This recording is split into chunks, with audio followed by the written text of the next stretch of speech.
여러분 잘 지냈나요? 오늘은 6장 비지도 학습을 공부합시다. 그 앞에서도 얘기했지만 기계학습은 크게 지도학습하고 비지도학습, 슈퍼바이드 러닝과 언슈퍼바이드 러닝으로 구분할 수 있는데 지도학습은 우리가 그 5장까지 공부한 것처럼 훈련 집합으로 X하고 Y가 주어지죠. X는 특징 벡터고 Y는 그 특징 벡터의 정답에 해당하는 그 레이블 값이죠. 근데 6장에서 공부하는 비지도 학습에서는, 즉 언슈퍼바이드 러닝에서는 Y가 없이 이제 X만 주어지는 거죠. 아주 많은 응용이 있다. 뭐 맞춤 광고를 한다든지, 뭐 차원 축소를 한다든지, 데이터 압축, 가시화, 특징 추출, 생성 모델 구축 등 여러 가지 응용이 있는데, 특히 이제 현대 기계학습에서 아주 중요해졌는데, 이 중에도 이제 특징 추출 때문에 그러는데, 뭐 가령 뒤쪽에 가면 이제 오토엔코더라는 게 나오는데, 오토엔코더를 가지고 이제 특징 추출기를 제작을 하고 그래요. 그래서 그 오토엔코더가 바로 이제 비지도 학습에 해당이 되죠. 이제 8개 장으로 구성이 되어 있고요. 크게 보면 이제 1절에서는 기계학습을 지도학습, 비지도학습을 지도학습, 준지도학습을 어떻게 다른지 비교를 하고, 그 다음 이제 비지도학습이 그 논문마다, 책마다 굉장히 다양하게 그 서술이 되어 있는데, 이 책에서는 그 일반 현상으로 크게 이제 3가지를 도출을 해냈어요. 그래서 이제 군집화, 밀도 추정, 공간 변환. 이것은 특정한 어떤 응용에 국한된 게 아니고 그 지네릭한 좀 일반적인 현상이고, 이 현상들을 이제 특정한 응용에 그 활용을 할 수가 있죠. 이제 그런 내용을 2절에서 살펴보고, 3장은 이제 군집화 알고리즘, 그 다음 4장은 밀도 추정, 그 다음에 이제 5, 6, 7, 8절은 그 공간 변환, 이렇게 살펴볼 예정입니다. 맨 왼쪽 그림이 지도학습이죠. 지금 이 그림에서는 이렇게 이제 파랗게 내부가 칠해진 샘플들이 이제 레이블이 주어진 건데, 이 경우는 이제 클래스 레이블이 주어졌죠. 그래서 이제 뭐 첫 번째 클래스, 그 다음에 이제 두 번째 클래스, 세 번째 클래스, 이렇게 생각을 하면 되고, 모든 샘플이 레이블이 주어졌죠. 이제 지도학습에 해당이 되고, 이제 B 같은 경우는 레이블이 없는 샘플을 그냥 이 가위표로 표기를 했어요. 그래서 그 훈련 집합이 모두 레이블이 없는 샘플로 구성이 되어 있다. 자, 지금 우리가 배우는 6장에서 이제 이런 상황을 이제 다룬다는 거고, 그 다음에 세 번째 같은 경우는 레이블이 있는 샘플하고 없는 샘플이 섞여 있죠. 그래서 이제 이런 경우는 준지도 학습, 세마이 슈퍼바이드 러닝이라고 그러고, 이 주제는 7장에서 구체적으로 다룰 예정입니다. 기계학습에서 크게 2가지 지식이 두어진다고 우리가 볼 수가 있는데, 첫 번째는 데이터를 수집해서 구성해 놓은 훈련 집합이죠. 결국은 이제 훈련 집합을 가지고 그 학습을 진행을 하죠. 우리 앞에서 계속 그래 해왔죠. 그 다음에는 그 사전 지식이라는 게 있는데, 이것은 우리가 살고 있는 세상을 지배하고 있는 어떤 일반적인 법칙이 있죠. 크게 2가지 사전 지식을 얘기해 볼 수가 있는데, 첫 번째는 이제 매니폴드 가정. 패턴들이 나름 어떤 고차원 공간에서 매니폴드라고 부르는 어떤 저차원 공간상에 분포가 되어 있다. 이게 이제 매니폴드 가정이에요. 실제로 엠니스트 같은 필기 숫자는 784차원이죠. 28 곱하기 28 맵이니까요. 784차원이 굉장히 그 고차원인데, 실제로는 어떤 클래스별로 모양이 달라지고, 그 다음에 획 두께, 그 다음에 획의 끊어짐, 뭐 이런 몇 가지 이제 변화가 있죠. 그 변화 하나하나를 우리가 축으로 가정을 하면 실제로는 뭐 수십 개 정도의 변화가 있고, 그 변화 각각 이제 축을 형성을 하고, 그 샘플들이 전부 그런 그 수십 차원의 낮은 차원의 공간에 존재를 한다. 이게 이제 매니폴드 과정입니다. 그 다음 샘플들이 그 위치를 하는데, 이 샘플들이 그 가까운 데 위치를 하고, 예를 들면 이제 샘플이 이렇게 기운다 그러면 기울음이 약간씩 이렇게 있죠. 약간씩 있는데, 그 기울음에 따라서 그들이 그 매니폴드 공간에서 그 이웃한 점들에 쭉 이렇게 매끄럽게 분포를 한다. 그래서 이제 스무드니스, 하이파세시스.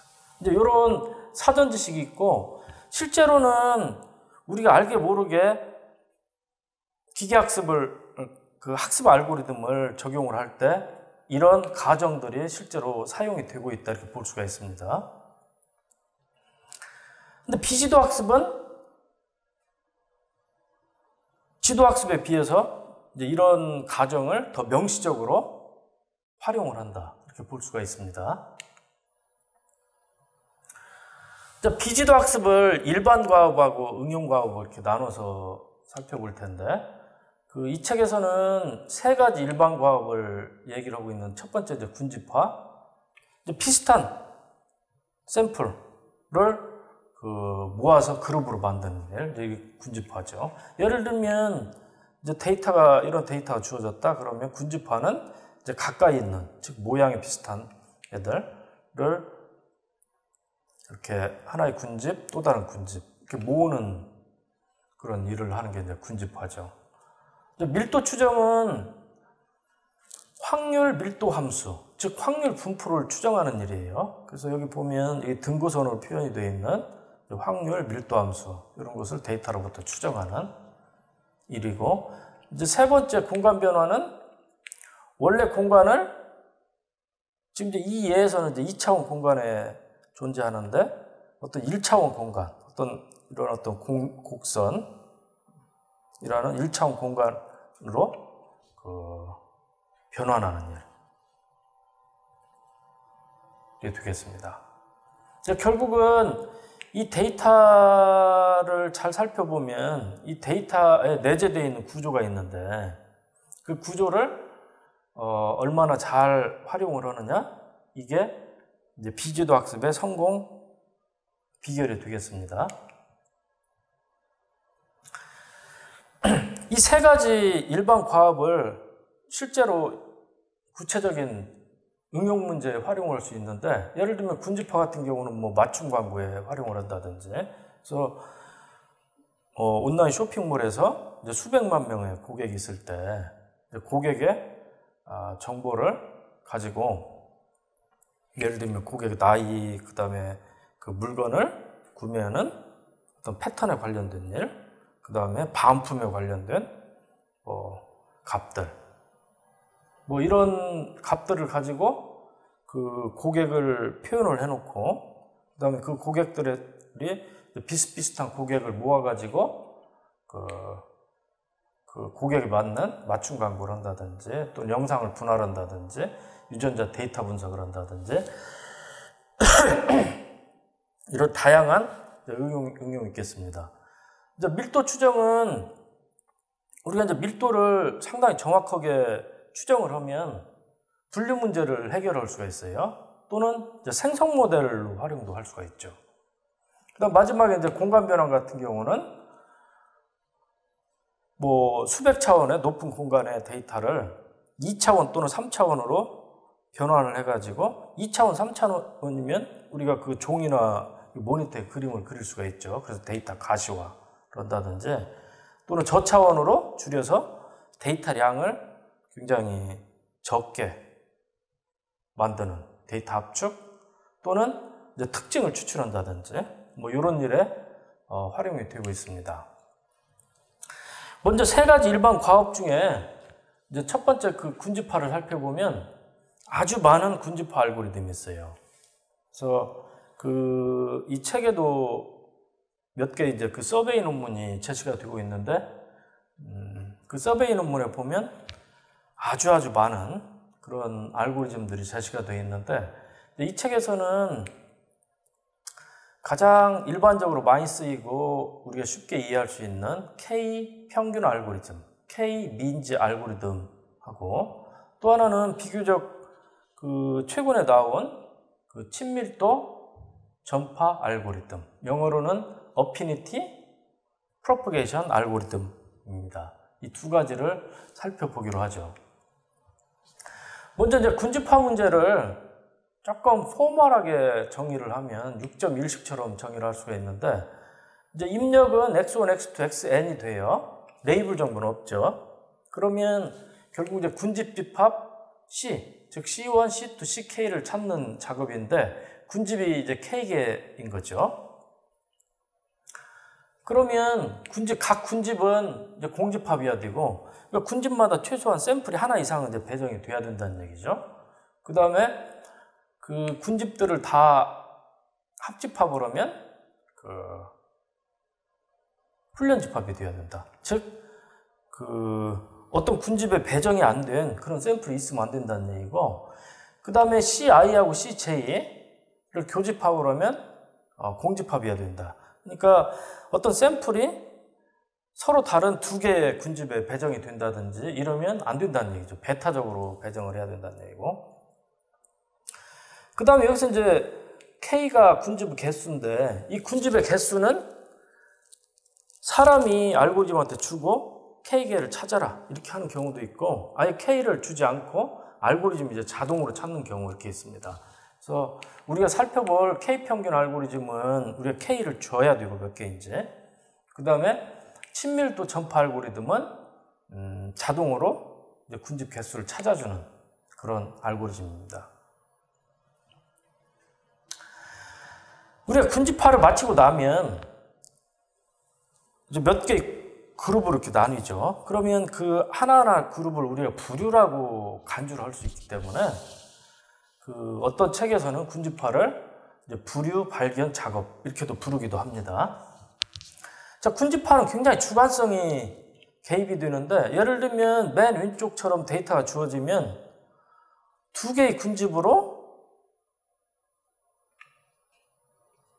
할 수도 있고 두 개의 군집인데 두 번째처럼 뭐 이렇게 하나의 군집이고 이렇게 군집일 수도 있고 그 다음에 세 개의 군집으로 빨간, 파랑, 녹색으로 할 수도 있고 그 다음에 네 개의 군집으로 할 수도 있고 이 중에서 이제 군집화 1부터 4까지 있는데 예시를 하고 있는데 이 중에서 정답은 없어요.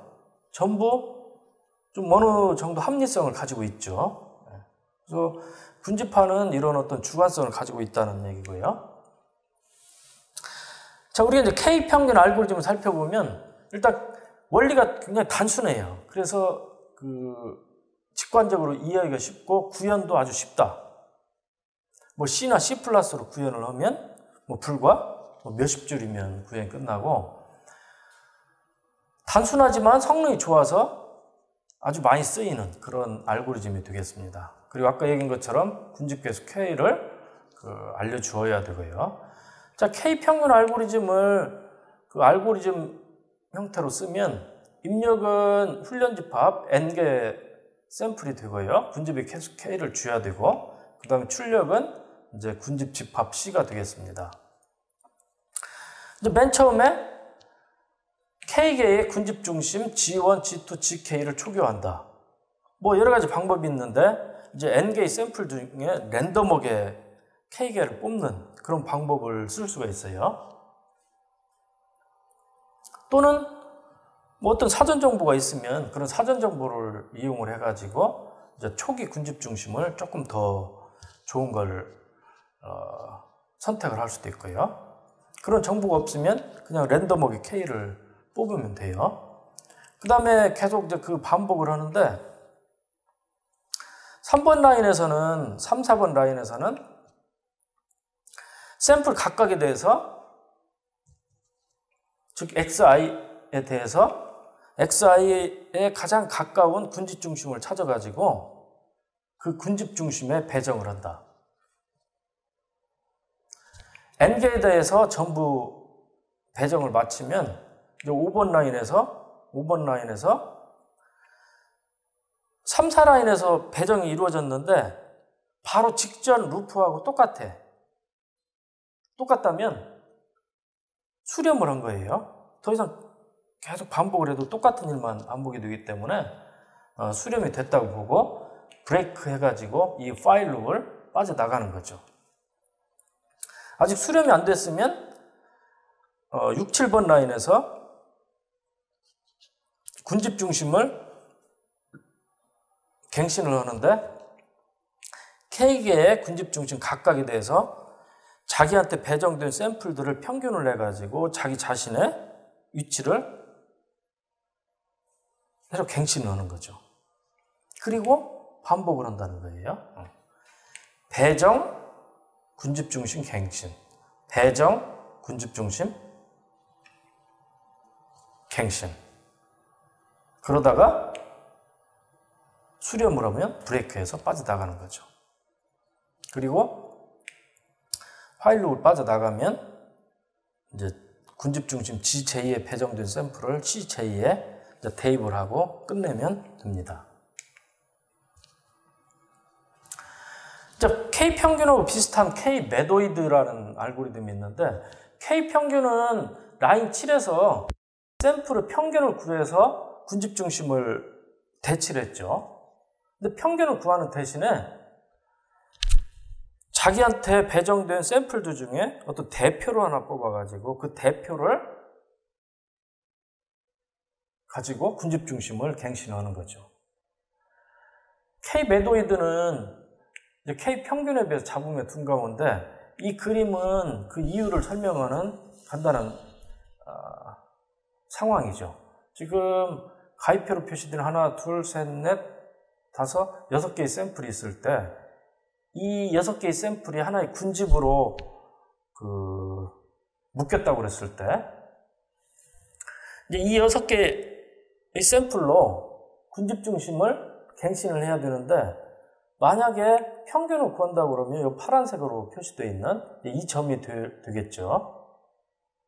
근데 K 매도이드는 이 6개의 샘플 중에 가장 대표가 되는, 즉 가장 센터에 있다고 생각되는 애, 즉 다른 샘플들 간의 거리를 계산했을 때 가장 그 거리 합이 짧은, 즉 이 경우 같은 경우는 이제 빨간색으로 표시되어 있는 이 샘플을 이제 대표로 뽑아서 이 샘플을 이제 군집 중심으로 삼는 거죠. 자, 우리가 이제 그 K 평균이든 K 매도이드든 최적화 문제로 간주를 할 수 있는데, 자, K 평균은 6.2식을 최소화하는 알고리즘이다, 이렇게 볼 수가 있어요. 여기에서 이제 그 행렬 A가 있는데, 행렬 A는 그 샘플 I가 J에 소속되어 있다는 정보를 나타내는 거죠. 즉 A, JI가 1이면 샘플 I가 J에 소속되어 있는 거고, 이게 0이면 샘플 I는 J에 소속이 되어 있지 않은 거죠. 그래서 이런 행렬 A가 있다고 그랬을 때 결국은 이 행렬 A를 구하는 문제가 되는데, 이제 AJI 곱하기 디스턴스 XI, GJ를 다 더했을 때 그 값이 최소가 되는 그런 행렬 A를 구해라, 이제 이런 문제로 해석을 할 수 있습니다. 예를 들면 그림 6.5가 있는데 샘플이 7개가 주어졌다. n이 7인 셈이죠. 그래서 이제 x1, 2, 3, 4, 5, 6, 7이 있다고 그랬을 때 G1, G2, G3, 즉 1, 2, 3이 이제 군집 중심으로 성택이 됐다고 가정을 한번 해봅시다. 자, 그 7개의 샘플의 좌표는 이제 이렇게 되고요. 이 경우에 이제 K가 3인 셈이죠. 군집의 개수가. 그리고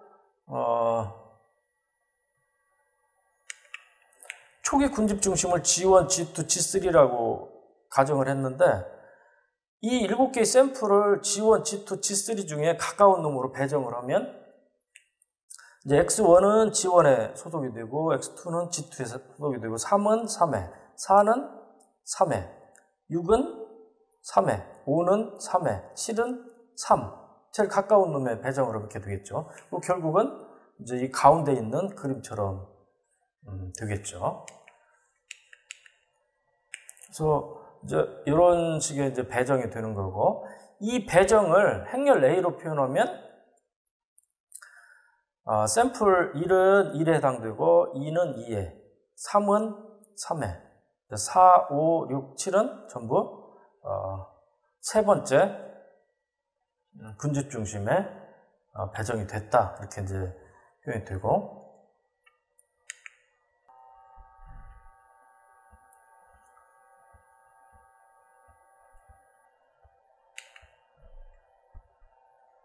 그 다음에 요 배정, 새로운 배정을 가지고 요놈의 평균을 구하고 요놈의 평균을 구하고 요놈의 평균을 구해서 G1, G2, G3를 갱신을 하면 G1은 18.5, G2는 20.9, 29, 그 다음에 G3는 12, 16.2가 되죠. 그 다음에 아까 우리가 봤던 그 목적함수에 대입을 하면 그 33.77이 됩니다. 그 일수에서 이게 오류해가지고요. 제가 계산을 잘못해가지고 이런 일이 벌어졌습니다. 그래서 이 세에서는 그 바로 잡을 예정입니다. 이걸 그림으로 그리면 이제 G1, G2, G3가 돼요. 그 다음에 다시 이제 배정을 하면, X1은 G1, 그 다음에 X2, 3, 4는 G2, 그 다음 5, 6, 7은 G3에 배정이 되고요. 이 새로운 배정을 가지고 군집 중심을 다시 계산을 하면 G1은 18, 5, G2는 20, 13.333, G3는 6.667, 16.667이 되고 목적함수를 계산해 보면 17.29가 됩니다. 목적함수가 많이 줄었죠.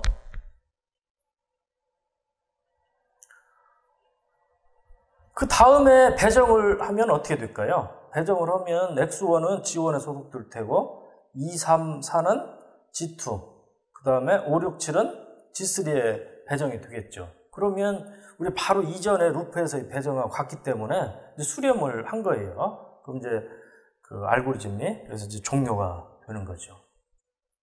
이게 K-민지 알고리즘의 작동 원리입니다.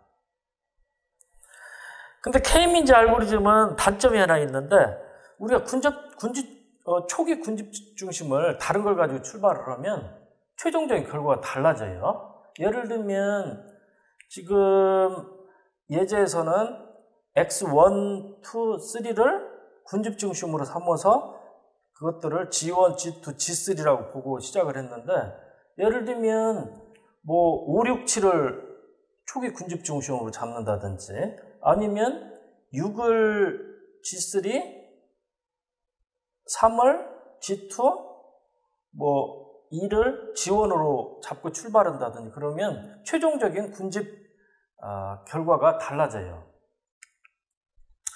그래서 이제 보통 이제 다중시작 K평균 알고리즘을 많이 쓰는데 이건 어떻게 하는 거냐면 그 초기화를 달리하면서 여러 번 시도를 한 다음에 그 중에서 이제 목적함수를 최소로 하는 그런 결과를 산출한 것을 최종적인 해로 취하는 그런 알고리즘이죠. 그래서 멀티스타트 K-민지 알고리즘 이렇게 부르고 있습니다. 자, K-민즈 알고리즘의 기본 원리는 다 얘기를 마쳤는데요. 한 가지 추가적으로 살펴볼 게 있는데, 이 K-평균 알고리즘은 Expectation Maximization 알고리즘에 해당한다.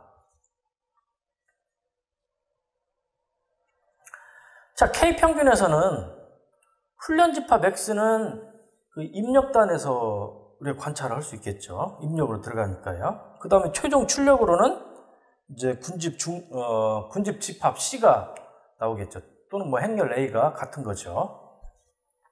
관찰이 가능하죠. 근데 중간에 어떤 그 행렬이 하나 있어요. 행렬이 하나 있는데 그 행렬이 뭐냐면 변수가 하나 있죠. 변수가 하나 있는데 이제 그 G라는 변수였죠. G. 그래서 군집 중심이 있었죠. 이제 군집 중심은 입력단, 출력단에서 보이지 않기 때문에 우리가 보통 이제 latent variable, 은닉 변수 이렇게 부릅니다. 자, 우리가 K-민즈 알고리즘을 가만히 살펴보면 이 사이클을 반복을 하고 있는데 라인 3, 4에서 배정을 하죠. 즉 A 매트릭스를 추정을 하죠. 그 결과를 가지고 군집 중심을 다시 추정을 해요. 그 다음에 추정된 새로운 군집 중심을 가지고 또 A 매트릭스를 추정을 해요. 이 단계를 반복을 하는데 A를 가지고 G를 추정하는 걸 2단계라고 부르고 expectation, 그 다음 G를 가지고 A를 추정하는 단계를 우리가 maximization, M단계 이렇게 부를 수가 있어요. 이게 expectation maximization 알고리즘의 기본 원리예요.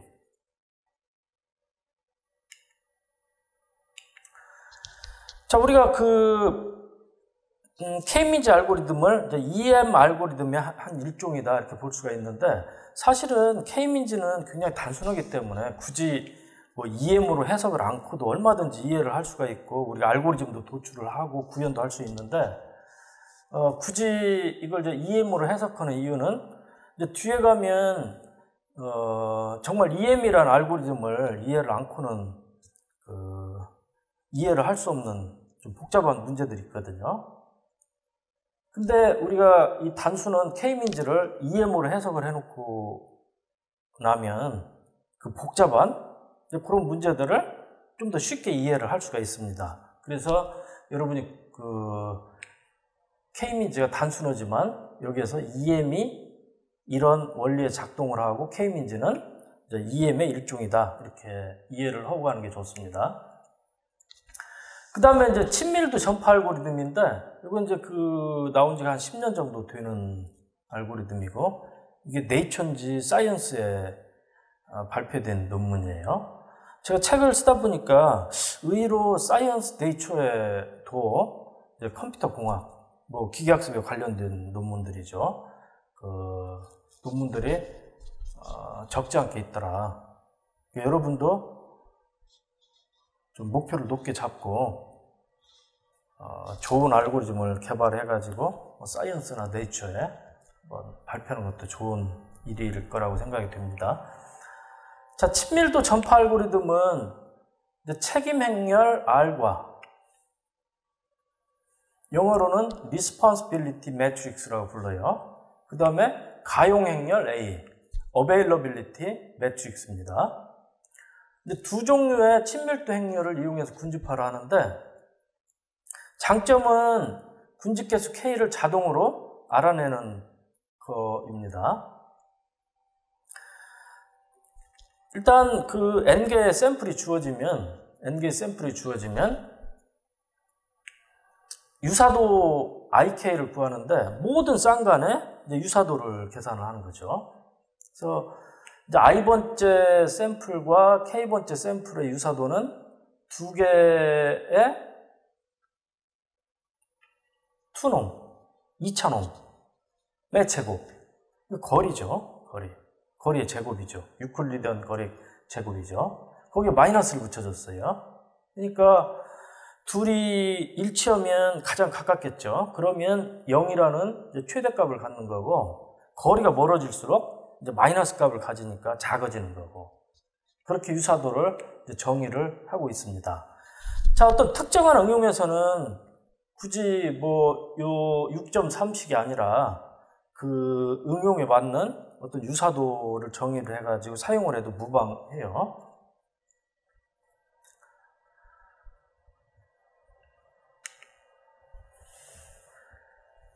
(6.4식하고) (6.5식이)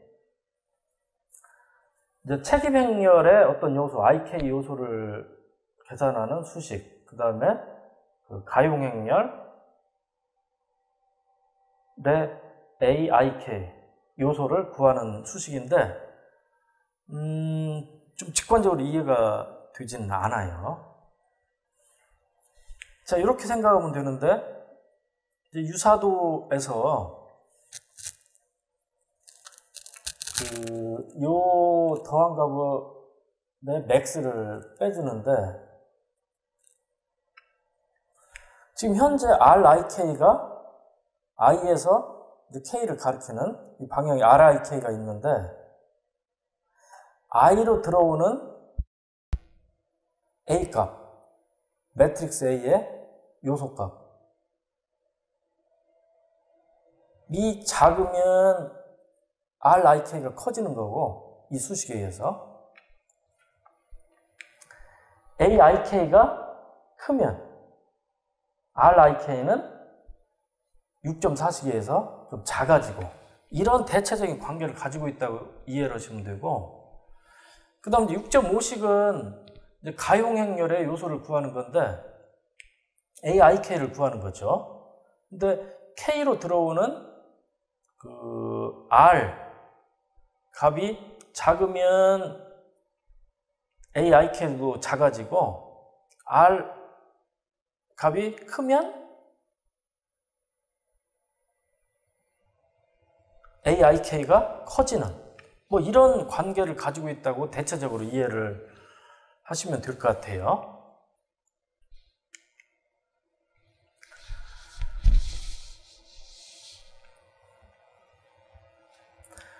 자, 그 다음에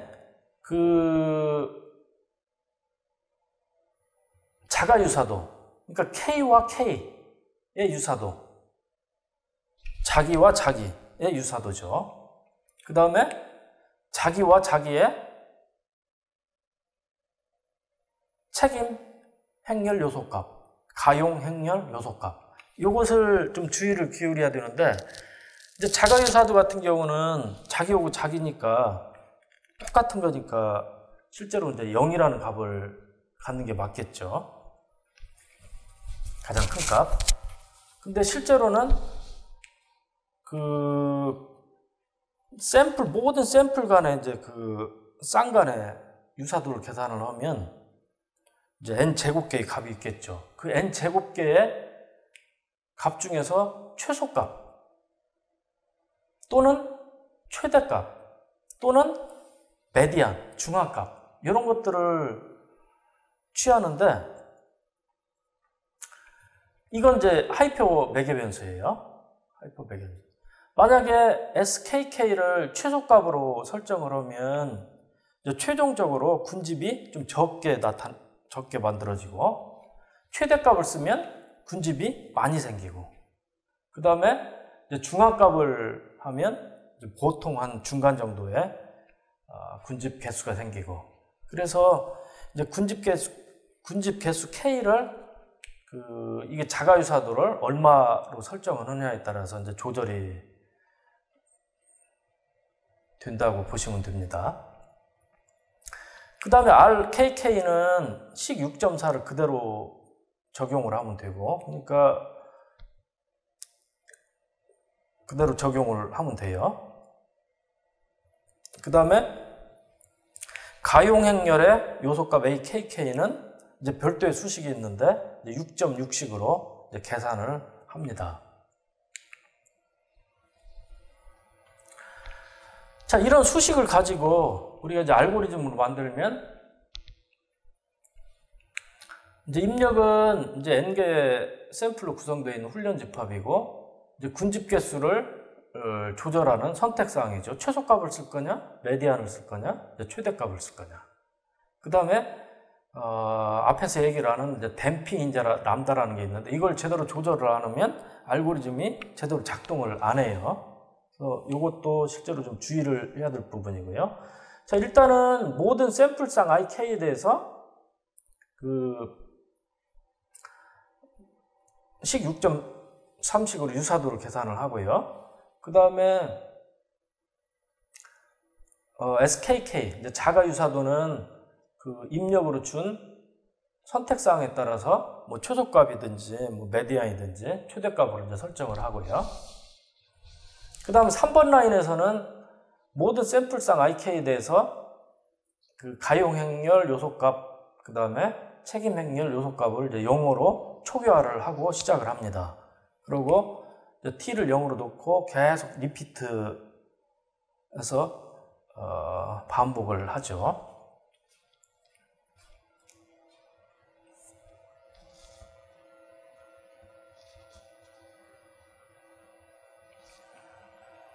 이제 앞에서 우리가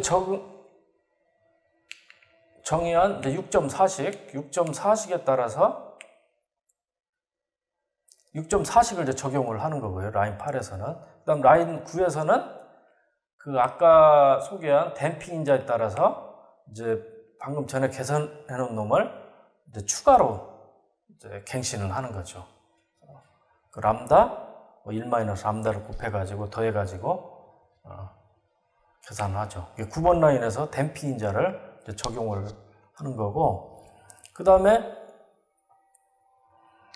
11, 12, 13은 이제 A 매트릭스, 즉 가용 행렬의 요소값을 계산을 하는데, 이제 식 6.5에 따라서 적용을 하고, 그 다음에 KK, 즉 자가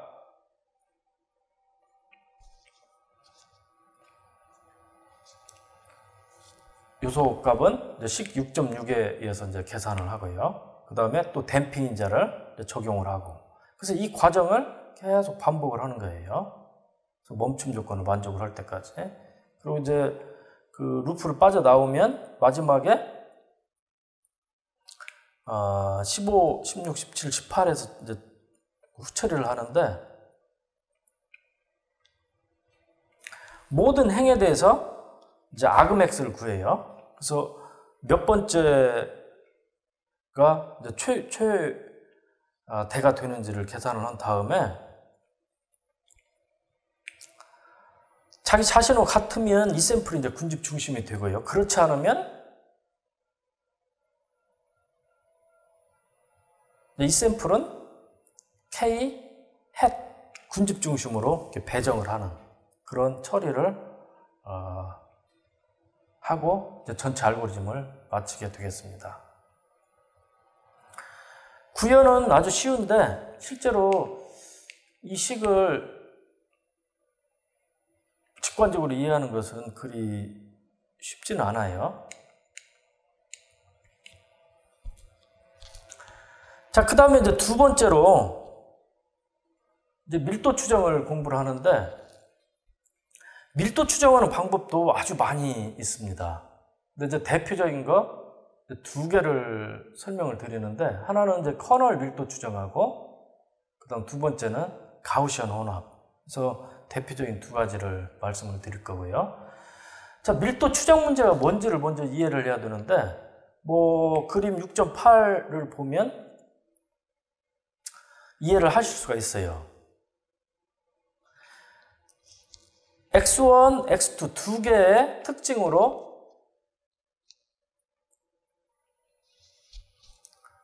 정의가 되는 이제 2차원 특징 공간이다, 이렇게 생각을 하시면 돼요. 그랬을 때 어떤 임의 점 X가 주어졌을 때 이 X에서 데이터가 발생할 확률, 즉 PX를 구해라, 이런 문제죠. 예를 들면 X가 이런 데이터가 밀집되어 있는 데 같으면 확률이 높겠죠. 근데 이렇게 데이터가 거의 발생을 않는 이런 점이라든지, 뭐 이런 공간, 이런 점에서는 확률이 거의 0이라고 보면 되죠. 그리고 이 플러스로 표시되어 있는 이런 점은 뭐 한 이 두 개 예시된 점 한 중간 정도의 확률을 갖는다, 이렇게 보면 되겠죠.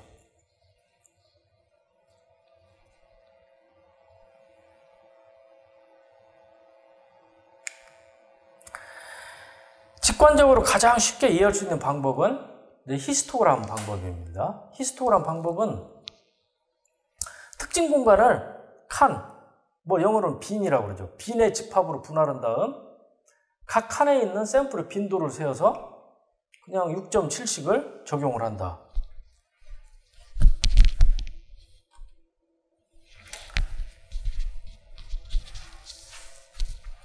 예를 들어 가지고 여기 이제 플러스 2점, 이 점에서 그 확률 값을 구한다 그러면 이 점은 지금 이 빨간색으로 표시되어 있는 이 칸에 소속이 되어 있죠. 근데 이 속에 4개의 샘플이 있단 말이에요. 4개 샘플이 있고, 이제 샘플 전체 개수는 80개예요. 그러니까 80분의 4. 그래서 0.05다.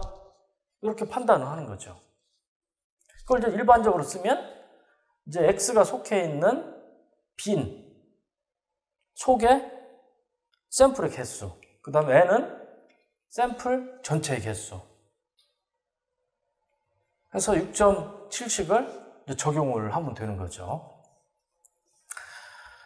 근데 이 히스토그램 방법은 우리가 쉽게 이해할 수 있는 장점이 있는 반면에 여러 가지 문제점이 있는데, 첫 번째는 그 확률 분포가 매끄럽지 못하죠.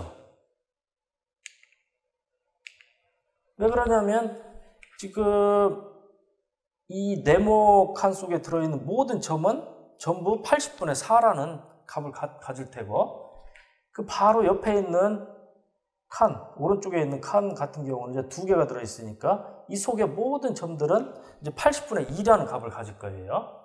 그 왼쪽 같은 경우는 이제 80분의 0이라는 확률값을 가질 테고, 그러다 보니까 이게 이제 불연속점들이 생기고, 또 하나는 칸의 크기와 위치에 되게 민감한데, 예를 들면 칸을 지금 이제 0에서 1이라는 구간을 10개의 칸으로 나눴는데, 이게 이제 너무 듬성듬성하다고 그래서 이제 20개로 더 촘촘하게 나누면 확률 분포가 좀 달라질 거란 말이에요.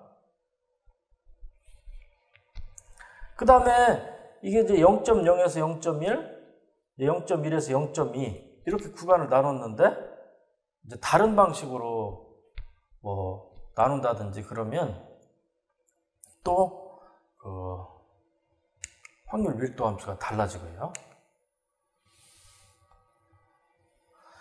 그래서 이런 히스토그램 방법의 단점을 조금 개선할 수 있는 그런 방법은 이제 커널 밀도 추정법이다. 이런 커널을 사용을 하는 거예요. 지금 여기에서는 이제 박스형 커널을 예시를 하고 있는데,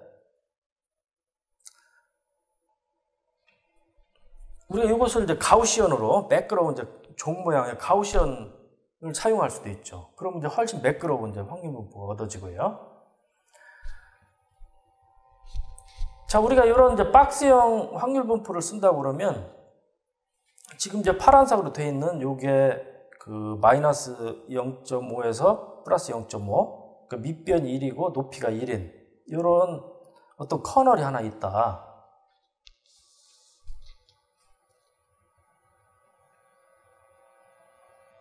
그러면 내가 점 X에서 확률을 구하고 싶으면 점 X에다가 이런 박스를 씌우는 거죠. 지금 여기 같은 경우 2차원이니까 어떤 그 높이가 1이고 밑변이 그 넓이가 1인, 가로 1, 세로가 1인, 높이가 1인 그런 그 정육면체 이렇게 딱 씌웠다고 보면 되죠. 만약에 우리가 이 플러스라는 점에서 구하고 싶으면 여기 이제 박스 이렇게 씌우는 거죠. 그러면 그 박스 속에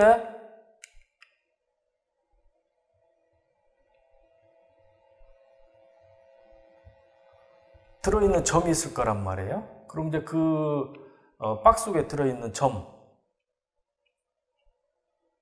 정보를 이용해서 그 전부 시그마를 해가지고 평균을 내서 확률값을 구하는 거죠. 지금 우리가 이런 그 박스 모양을 쓰면 얼마나 좌우로 멀어져 있는가하고 상관없이 전부 똑같은 양만큼, 1만큼씩 이제 확률에 공헌을 하는데, 자, 우리가 종 모양의 가우시언을 쓴다고 그러면 가장 그 가운데 있는 점은 가장 많이 공헌을 하고, 이제 가운데서 멀어질수록 점점 이제 공헌은 정도가 약해지겠죠. 자, 이때 대역폭 H를 정하는 게 굉장히 중요한데, 지금 이제 빨간색으로 표시되어 있는 이 박스 같은 경우는 H가 더 커진 거죠.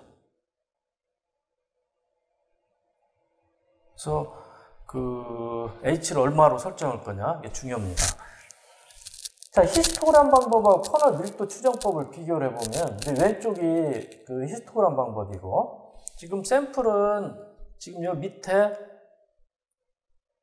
그 작은 검은 막대로 되어 있는 그걸 샘플이라고 생각을 하면 됩니다. 그래서 하나, 둘, 셋, 넷, 다섯, 6개의 샘플이 있는 아주 간단한 상황이라고 보시면 돼요. 그래서 지금 이 구간 같은 경우는 이 속에 이제 2개가 들어있기 때문에 이제 더 긴 어떤 막대, 즉 더 높은 확률이 배정이 된 거죠. 이제 커널 밀도 추정법은 이 오른쪽 그림인데, 이 6개의 샘플에 이런 종 모양의 가우시언을 이렇게 씌운 거죠. 가우시언을 씌우고 그 가우시언 값을 가지고 아까 그 시그마를 구해서, 합을 구해서 그 확률 밀도를 추정을 했는데, 결국은 이런 파란색이 매끄러운 화학률 밀도 함수가 얻어진 거죠.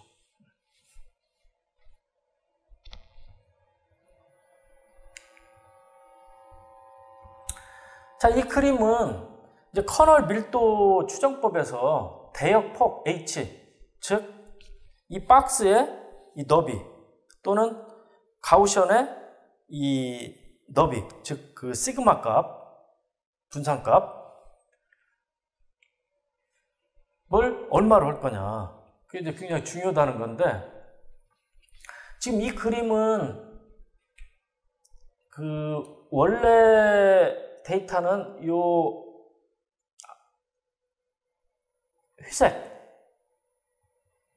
회색 확률 분포에서 샘플들을 막 생성을 해냈어요. 이런 샘플들을 생성을 해내고, 그 다음에 H를 대역폭을 작게도 해보고 크게도 해보고 한 중간 정도도 해보고 그런 거죠. 그래서 H를 너무 작게 하면 지금 빨간색 이제 이런 뾰족뾰족한 그런 확률 밀도 함수가 추정이 되는 거고, 지금 여기에 있는 샘플을 가지고 추정을 한 거예요. 그 다음에 H가 너무 크면, 그러면 이런 녹색, 너무 펑퍼지면 확률 밀도 함수가 만들어지죠. 이 빨간 확률 밀도 함수나 이 녹색 확률 밀도 함수 둘 다 원래 정답인 확률 밀도 함수 요거하고 꽤 거리가 있죠. 제대로 추정이 안 된 거죠. 이제 검정은 한 중간 정도의 적절한 그 대역폭을 설정을 한 건데, 이 경우에는 이 회색하고 꽤 유사하게 나왔죠. 그래서 우리가 확률 밀도 추정을 할 때 대역폭을 얼마로 설정할 거냐 아주 중요하다. 이런 걸 예시를 한 거고요. 이제 커널 밀도 추정법도 아주 골치 아픈 근본적인 문제점을 안고 있는데,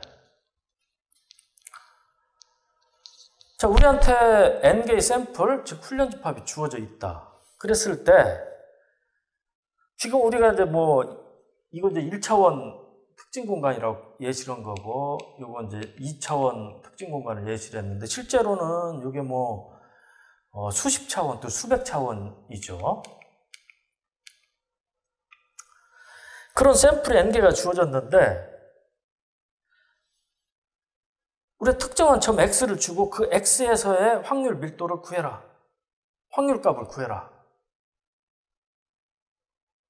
이 문제를 풀려면 이 n개의 샘플을 다 어디 저장해서 가지고 있어야 된다는 얘기죠. 가지고 있다가 x가 딱 지정돼서 주어지면 그 x에 가우시언을 씌우고 그 샘플들이 전부 이 가우시언에 따라서 가중치 합을 구하고 그래서 평균을 내고 이런 일을 해야 되죠. 즉 샘플을 모두 저장하고 있어야 되는 이 메모리 베이스드 방법이다. 메모리 기반 방법이다. 근데 이제 샘플이 많으면 많은 샘플을 저장하기 위한 메모리도 필요할 뿐만 아니라 또 하나는 그 확률을 추정할 때마다 n개 전부에 대해서 이제 가중치 평균을 구해야 되기 때문에 시간도 많이 걸리는 거죠.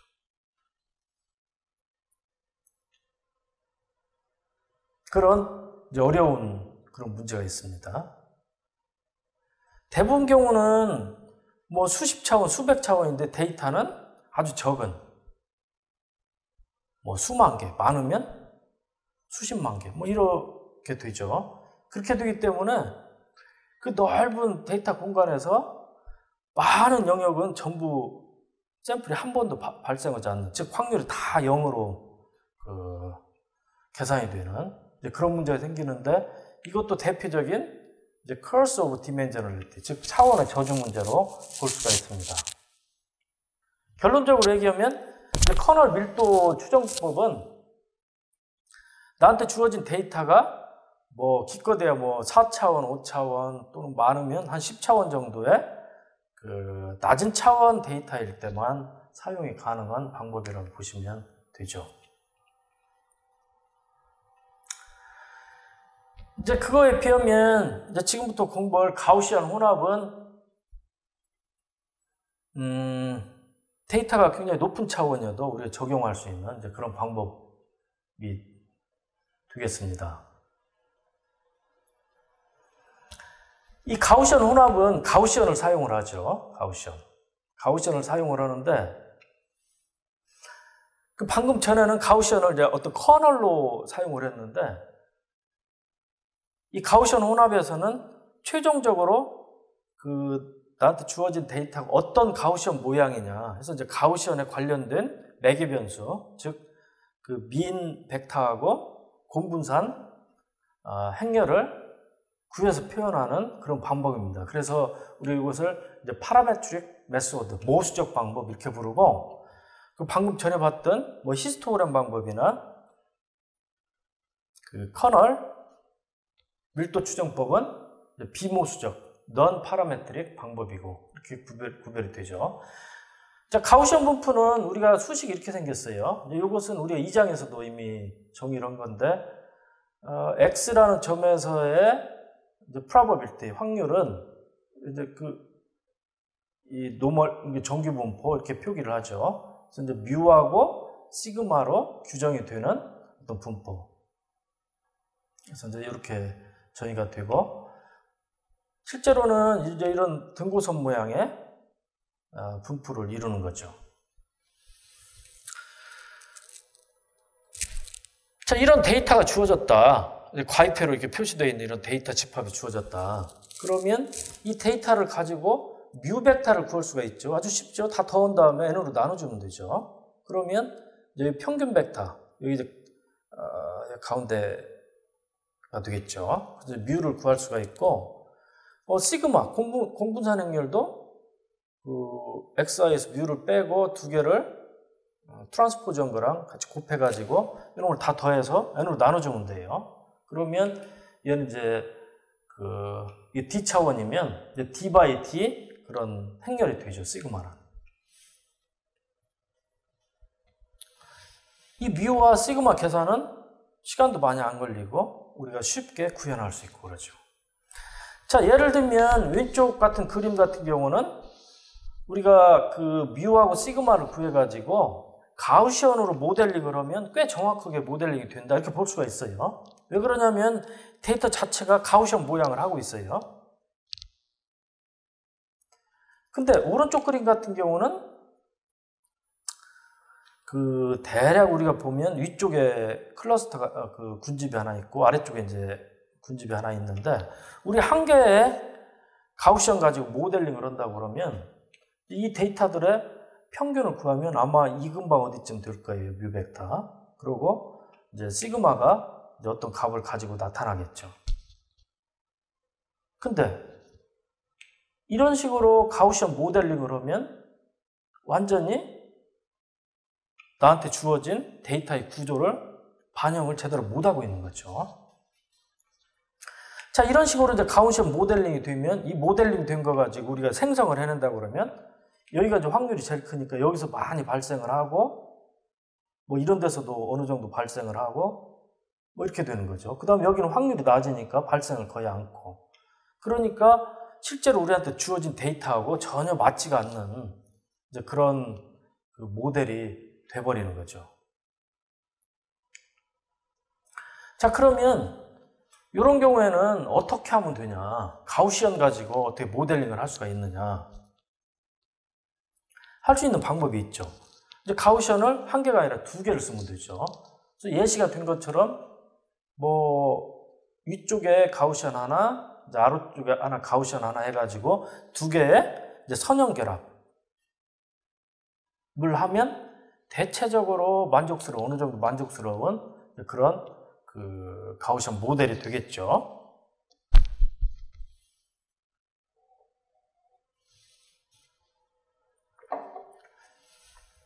자, 이쪽은 뮤1이라는 평균, 그 다음에 시그마1이라는 공분산, 아래쪽은 뮤2라는 평균, 그 다음에 시그마2라는 이제 공분산 행렬. 이렇게 가진다고 보면 되고, 자, 그러면 이제 px는 어떻게 그 정의가 되냐면, 37분의 21, 그 다음에 그 가우시언, 뮤1, 시그마1을 갖는 가우시언, 그 다음 37분의 16 곱하기 이제 뮤2, 시그마2를 갖는 이제 가우시언. 이 두 개의 선형 결합 플러스로 이렇게 하면 되죠. 그럼 37은 뭐고 21은 뭐고 16은 뭐냐면 이 전체적으로 이제 37개의 샘플이 있어요. 그리고 이제 위쪽이 21개가 있고 아래쪽에 16개 있으니까 그 가중치를 준 거죠.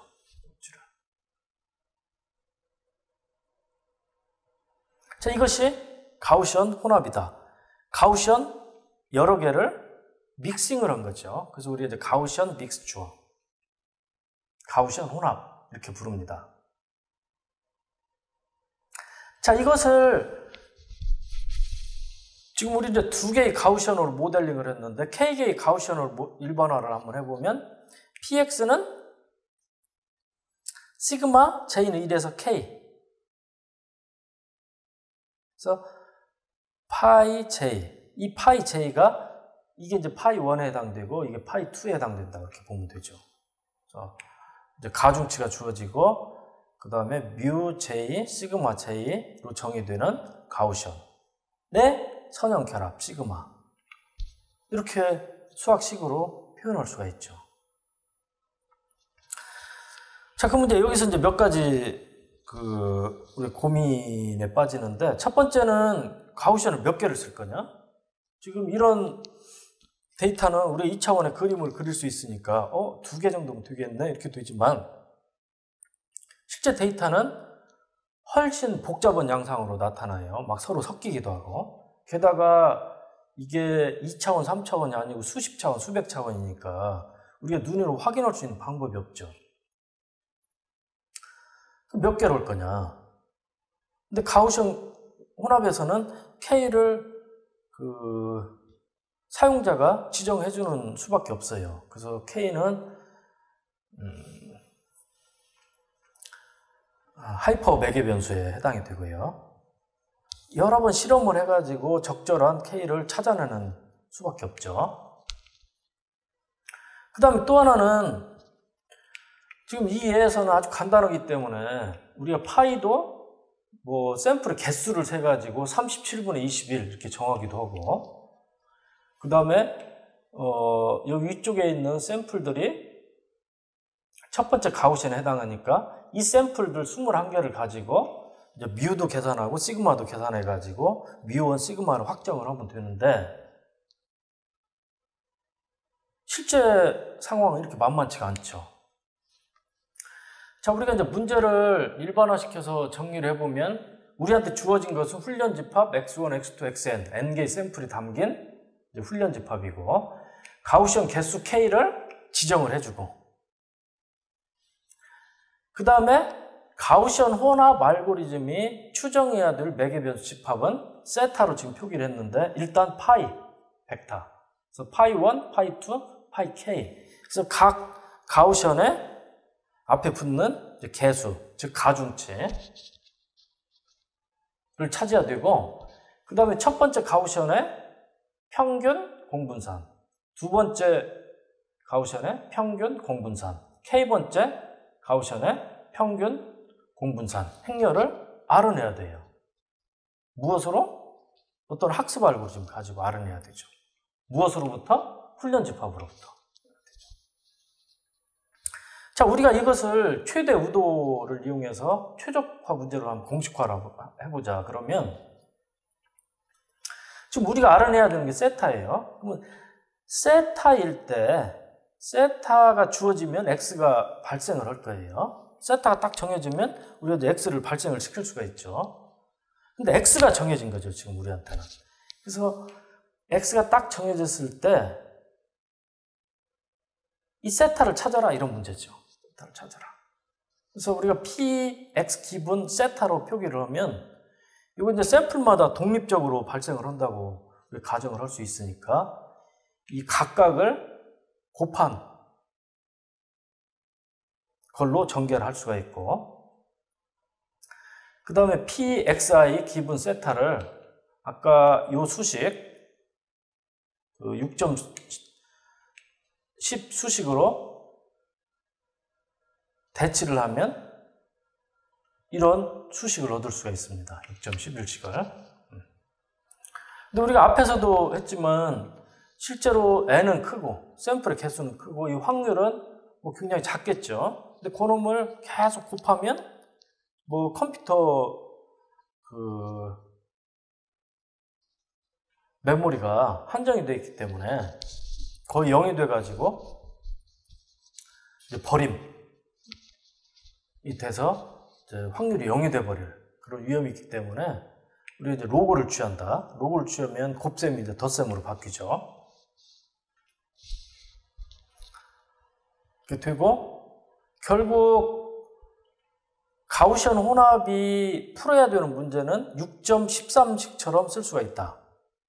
로그 우도, 로그 p의 x 기본 세타를 맥시마이즈하는, 최대화하는 그런 아규먼트, 세타를 찾아라. 그걸 우리가 세타 해시라고 표기를 하겠다. 뭐 이렇게 되는 거예요.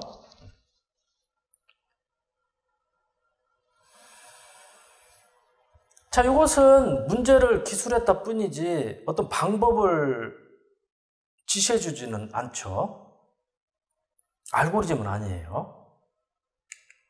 자, 지금부터 이 최대화 문제를 푸는 알고리즘 구상을 해야 되는데, 아까 우리가 K-민지를 EM 알고리즘으로 해석을 했었는데 EM 알고리즘을 사용을 해야 돼요. 자, 이 가우시안 혼합을 풀기 위해서 사용하는 EM 알고리즘은 어떤 식이냐? 자, 지금 데이터가 이렇게 주어졌다고 가정을 한번 해봅시다.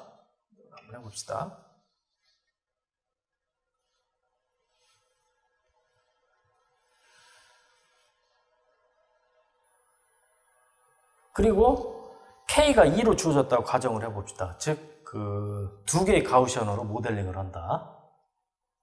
이렇게 가정을 해봅시다. 그러면 처음 출발할 때는 파이 1도 알 수가 없고 파이 2도 모르고, 그 다음에 뮤1, 시그마1, 뮤2, 시그마2도 전혀 알 수가 없죠. 알 수가 없으니까 난수를 생성을 해서 설정을 하자. 그 난수를 설정을 했더니 뭐 이런 두 개의 가우시언이 생겼다. 전혀 제대로 모델링을 하고 있지 않죠. 그래서 이렇게 가정을 하자. 그러면 이제 세타가 주어진 거죠. 세타가. 물론 품질이 별로 좋지 않은 그런 세타가 주어진 거죠.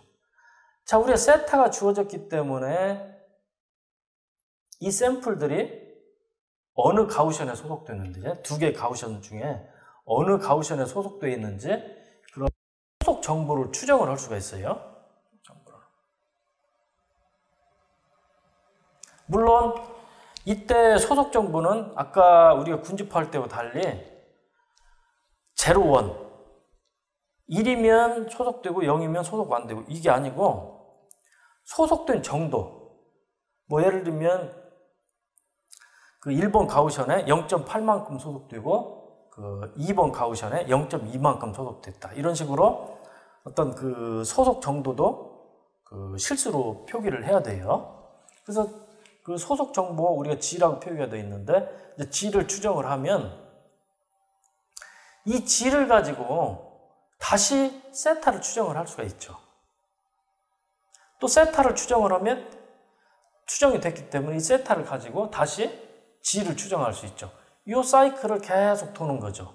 2단계, N단계, 2단계, M단계를 계속 도르면 점점 소속 정보도 정확해지고 그 다음에 가우시언 매개 변수도 정확해져 가지고 어느 시점에 가면 이제 수렴을 한다. 수렴하고 더 이상 좋아지지 않으면 거기서 멈춘다. 이게 이제 기본적인 EM 알고리즘의 원리죠. 자, 우리가 이제 알고리즘 형태로 쓰면 입력은 N개의 샘플, 그 다음에 가우시언의 개수 K, 그 다음에 출력은 최적의 가우시언과 혼합 개수, 즉 파이 벡터, 그 다음에 뮤1, 뮤2, 뮤1, 시그마1, 뮤2, 시그마2, 뮤K, 시그마 K가 출력이 되고 세타를 초기화한다. 랜덤 넘버로. 그 다음에 멈춤 조건이 아닌 동안, 즉 계속 개선이 일어나는 동안에 계속 루프를 돌아라. 3번에서 세타를 이용해서 G를 추정해라. 2단계죠. 그 다음 추정된 2를 가지고 세타를 추정해라. M단계죠. 이걸 반복을 하는 거죠.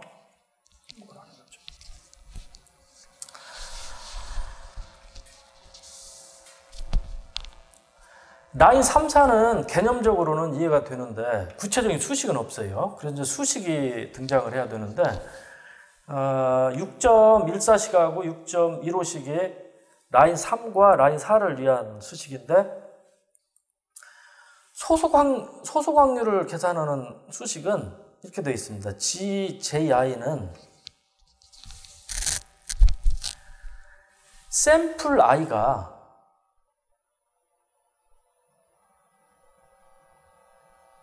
J번째 가우시언에 소속될 확률이에요. 얘는 어떻게 구하냐면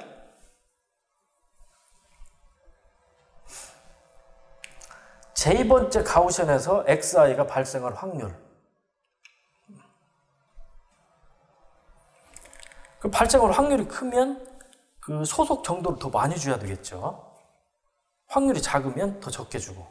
그래서 그 확률에다가 파이 J를 곱해요.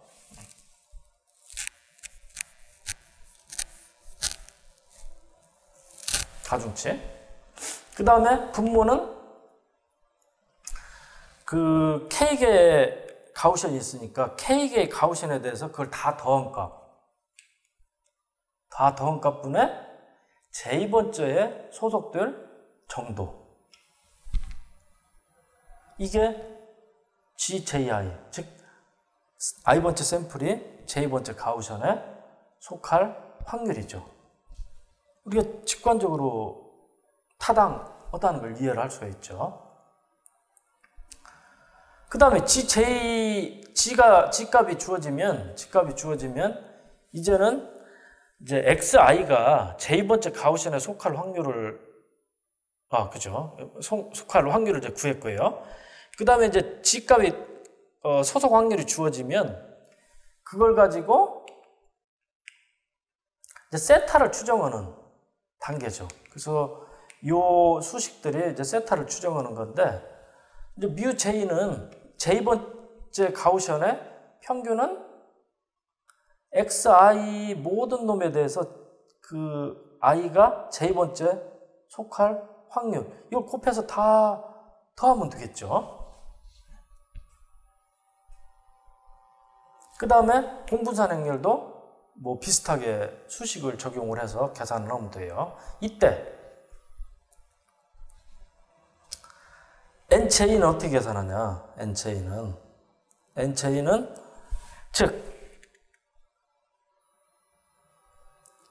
J번째 가우시안에 속한 샘플의 개수, 그거는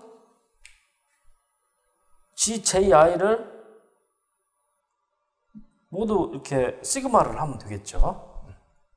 그러니까 각각의 샘플이 자기한테 소속될 확률, 그걸 다 더하면 되겠죠.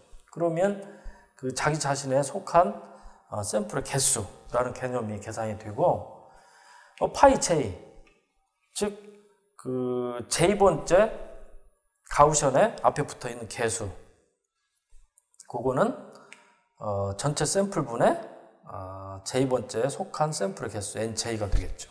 그렇게 계산하면 돼요.